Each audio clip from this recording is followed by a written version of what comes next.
Magandang araw mga Kai Sotto fans! Sa bawat dunk, rebound at block ni Kai Sotto, sinisigaw niya sa buong mundo na ang Pilipinas ay handa na para sa mas malaking tagumpay. Tunay ngang nakakandado ang future ng Philippine basketball at si Kai Sotto ang may hawak ng susi. Isang malaking karangalan para sa Pilipinas ang muling pagkilala sa kakayahan ng ating mga players sa larangan ng basketball. At sa pagkakataong ito, si Kai ang nangunguna at kasama niya ang 4 pang Filipino players. Siya ay pinili upang maging bahagi ng Asia Rising Stars Game.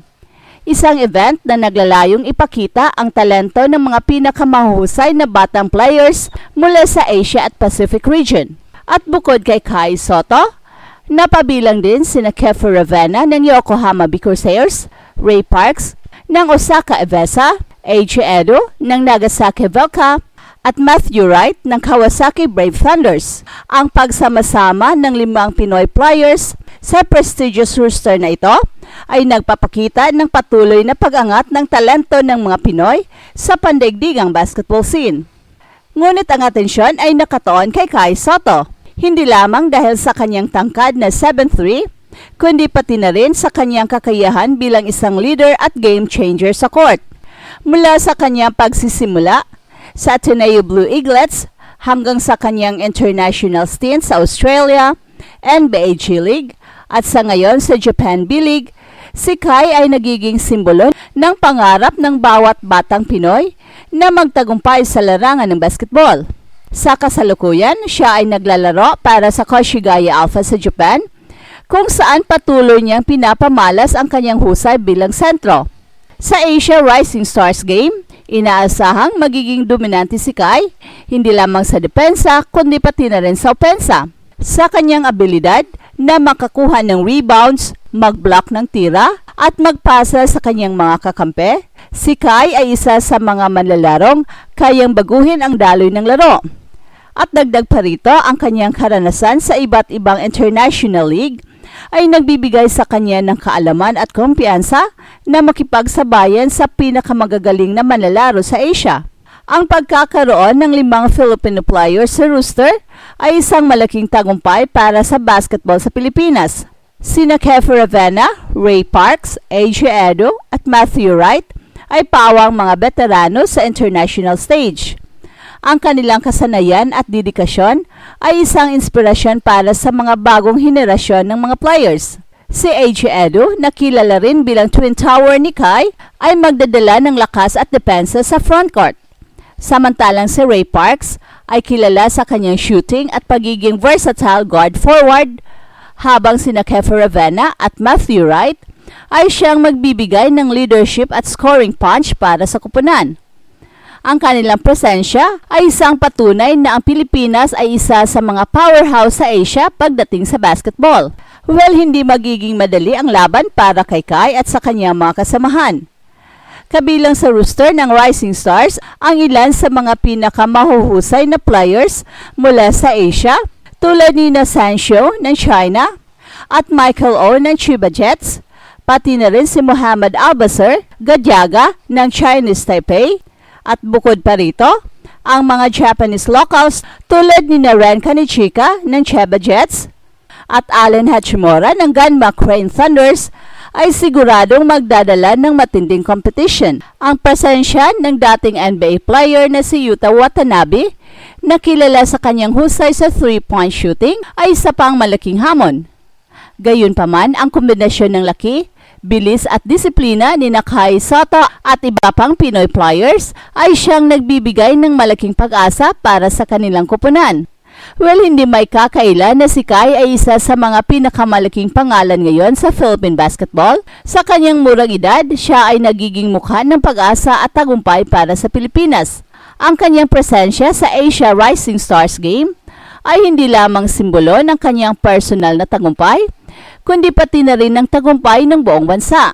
Ang kanyang paglahok sa ganitong klaseng international event ay nagbibigay daan upang mas makilala ang Pilipinas sa global basketball stage.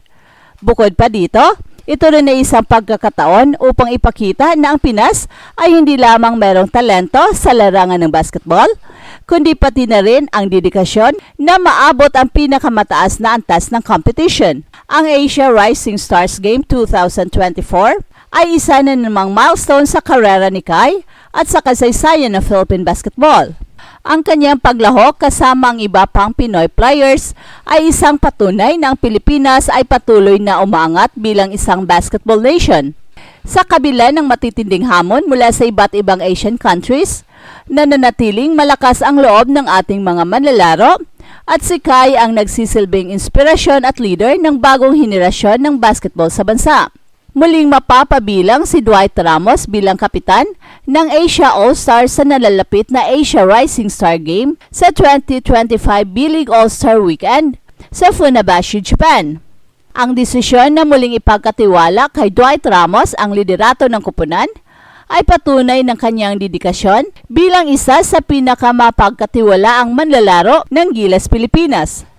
Sa kanyang pangatlong seasons sa Livanga, Hokkaido, patuloy niya ipinapakita ang kanyang kahusayan sa basketball, hindi lamang para sa kanyang koponan, kundi pati na rin sa buong Asia. Ang Asia Rising Star Game ay isang espesyal na event kung saan magtutunggali ang mga Asian quota players laban sa mga batang bituin ng Japan B-League. Para kay Dwight Ramos, ang pagiging kapitan sa ika-4 na sunod-sunod na pagkakataon ay hindi lamang isang pagkilala sa kanyang abilidad sa laro, kundi pati na rin sa kanyang leadership. Ang kanyang karanasan sa Gilas Pilipinas at sa iba't ibang international tournaments ay siyang nagbibigay sa kanya ng kalamangan na magdala ng inspirasyon at kumpiyansa sa kanyang mga kakampi. Ang kanyang kasalukuyang stint sa Livanga, Hokkaido, patuloy na pinapamalas ni Dwight Ramos ang pagiging all-around player na kayang umiscore, mag-rebound at magbigay ng matatalinong pasa sa kanyang mga kakampi. Ang mga katangiang ito ang dahilan kung bakit siya ang napiling kapitan ng Asia All-Stars. Sa gitna ng competition, inaasahang gagamitin niya ang kanyang karanasan upang makipagsabayan sa mga pinakamahusay na batang players sa Japan na kilala sa kanilang bilis, disiplina at shooting accuracy. Hey, hey, hey! Attention mga kapatrol! Get ready for an epic giveaway! Once Express Info hits 150k subscribers, one lucky winner will win the incredible Oppo Reno 11F 5G smartphone. Here's how to join. Step 1. Subscribe to Express Info right now. Step 2. Like this video. Then step 3. Comment anything good and positive about our idol Kai Soto. Super easy. Just subscribe, like, and comment.